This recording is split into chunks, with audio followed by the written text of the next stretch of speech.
Fam is the ultimate truth teller. Ito ang naging komento ng publiko matapos na kumalat ang naging reklamo ng asawa ni Albi Benitez na si Mrs. Nikki Benitez sa asawa nito dahil sa pakikipagrelasyon nito kay Ivana Alawi.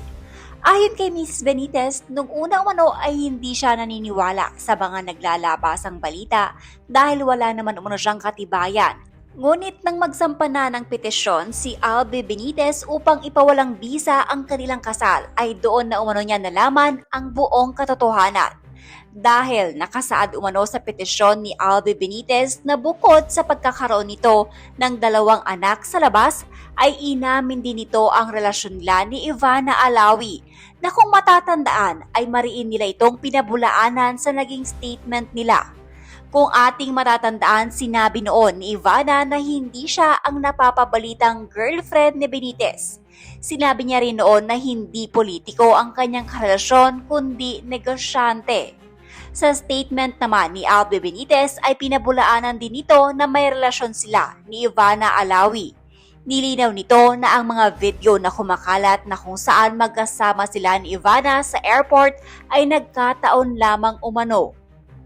Narito ang kabuuang complaint affidavit ni Mrs. Nikki Benitez.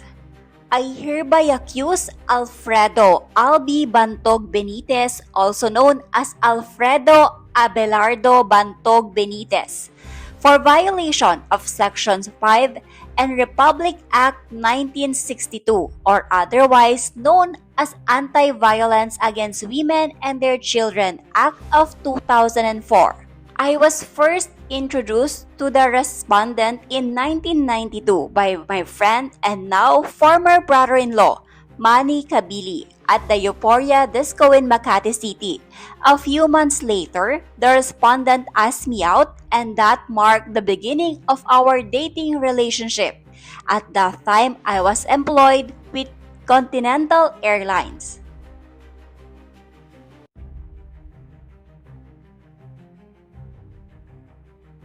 There exists no doubt the occurrence of marital infidelity, whether once or having occurred several times. Under the law, the husband and wife are obliged to live together, observe mutual love, respect, and fidelity, and render mutual help and support, engaging in an intimate act with an individual other than one's lawful spouse, particularly when done voluntarily so, constitutes a violation of both legal and moral obligations and inevitably inflicts harm, if not irreparable damage, upon the emotional well-being of the offended party. As a legal wife, I have every right to expect fidelity and devotion commensurate with the commitment she herself upheld.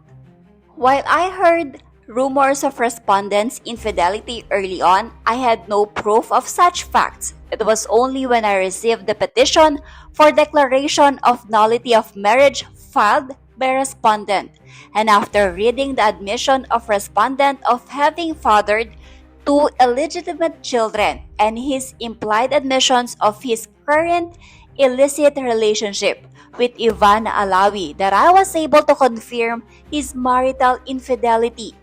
I felt utterly betrayed by the respondent and was devastated beyond compare after finally discovering and confirming the truth in respondent's lies. Any information concerning infidelity between married couple undeniably causes, or at the very least is likely to cause mental or emotional anguish. To assert otherwise would be to permit one's spouse to engage. Samantala, narito naman ang mga naging statement ni Ivana Alawi at Albi Benitez noong kasagsagan ng kanilang issue. There are posts and issues involving my name. I tried to stay quiet at dumededma na lang dahil sa paniniwala ko na hindi ako dapat magsalita lalo kapag alam ko na wala akong ginagawang masama. But because of the false accusations and hurtful words that are being thrown to my mom and Mona, kinailangan ko nang linawin ang mga bagay. This will be the first and last time na magsasalita ako tungkol dito. Hindi po ako ang nasasabing girlfriend ni Mayor Albi Benitez. I met him when I had work in Bacolod. He was very accommodating and friendly at hindi lang siya ang politikong nakilala ko at naging kaibigan. I am currently seeing someone who makes me happy. All I can say is that he is a respectable businessman and not a politician. Sana this helps clear my name and clarify all rumors. Maraming salamat.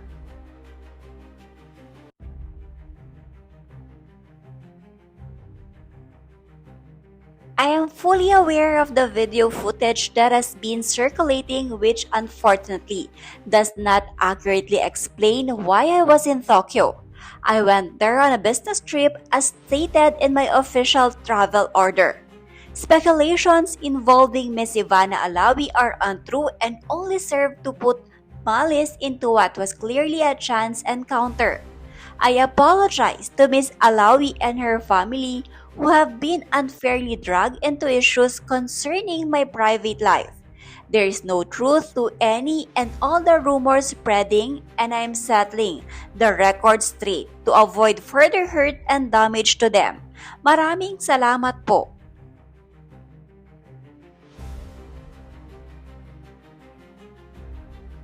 C. Ivana Alawi has been declared as Congressman Albi Benitez's mistress in the Anti-Violence Against Women complaint affidavit filed by the legal wife. PR team's gonna be working overtime. Let the white shirt and clean girl makeup combo begin. Expect the outfit for the clean image at pa-charity na trademark ng Ignacia kapag may nadawit sa issue talent nila.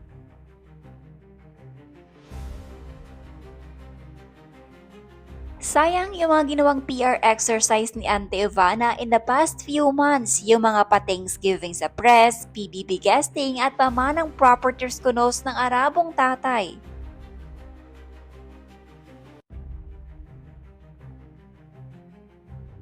Mukhang di naman siya ang kauna-unahang kabit pero siya ang nasampulan.